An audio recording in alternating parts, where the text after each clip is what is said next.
안녕하세요. 소아청소년과 전문의 하정우입니다. 신생아가 태어나면 아기를 어떻게 먹여야 하나 고민하는 초보 부모들이 많습니다. 소아청소년과에 와서도 3시간마다 먹인다고 말하는 부모도 있습니다. 이번에는 신생아 먹이는 시간 간격에 대해서 말씀을 드리겠습니다. 우선 말씀드릴 것은 시간 맞춰서 먹여야 한다는 내용은 잘못된 내용입니다. 유니세프를 비롯한 전 세계 육아 전문가들이 한결같이 권장하는 것은 온 타임이 아닌 온 디맨드로 먹이라는 겁니다. 이거 좀 더 쉽게 이야기하면 시간 맞춰서 먹이지 말고 아이가 배고파서 먹고 싶어 하면 먹이라는 이야기입니다. 이건 모유 수유를 하든 분유 수유를 하든 마찬가지입니다. 간혹 모유를 수시로 먹이라고 말하는 사람도 있는데 이것은 온 디맨드란 지침을 잘못 번역한 것으로 생각됩니다. 예전에 우리 부모들은 시계 보고 아기에게 젖준 적 없습니다. 세상의 어느 동물도 시간에 맞춰서 아기에게 젖을 주지 않습니다. 많은 부모들의 생각과는 달리 신생아들은 원래 시간을 맞춰서 먹는 것이 아니고요. 정상적으로 몰아서 먹고 몰아서 잡니다. 그렇기 때문에 신생아 첫날부터 아기가 배고파할 때 마음껏 먹이고 그 다음 배고파할 때까지 느긋하게 기다리시면 됩니다. 그럼 아기들은 점점 배꾸리가 커져서 먹는 양이 늘어나면서 수개월 사이에 먹는 것이 저절로 어느 정도 규칙적으로 변하게 됩니다. 아기들은 자기가 필요한 양을 자기가 알아서 먹고 조절하는 능력을 타고나는데 아기가 스스로 조절하기에 처음부터 맡기면 부모가 먹는 시간과 양을 조절하려고 신경 쓸 필요도 없고요. 아기 몸무게를 조절하려고도 신경 쓸 필요 없이 대부분 저절로 됩니다. 그럼 접종할 때 소아청소년과 갈 때마다 몸무게 측정하고 아기가 제대로 자라는가를 확인하시는 것으로 충분합니다.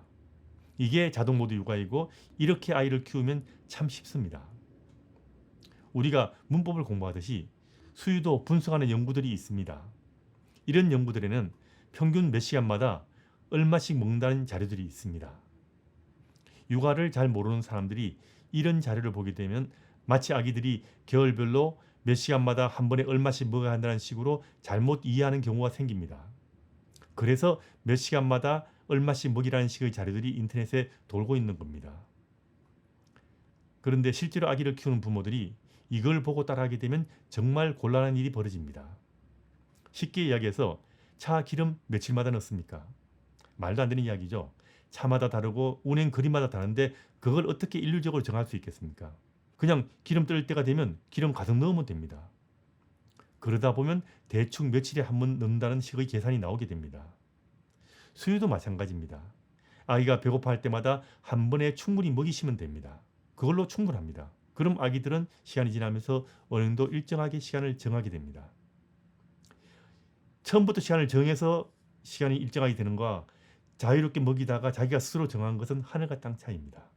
저절로 자기가 할 수 있게 아기한테 맡기시면 그걸로 충분합니다. 하지만 정말 주의할 것이 하나 있습니다. 이렇게 배고파할 때 마음껏 먹이는 것은 신생아 때부터 하면 쉽게 됩니다. 산후조리할 때부터 아기를 시간 맞춰 먹이거나 배에 많이 고프지 않은데 먹이게 되면 아기들은 스스로 배고플 때 마음껏 먹는 것을 처음부터 배우지 못할 수도 있습니다. 그럼 엄마들이 아기를 키우기 많이 힘들어질 수 있습니다. 그래서 산후조리원을 이용하더라도 아기는 하루 종일 낮이건 밤이건 24시간 엄마 품에서 키우는 것이 중요한 겁니다.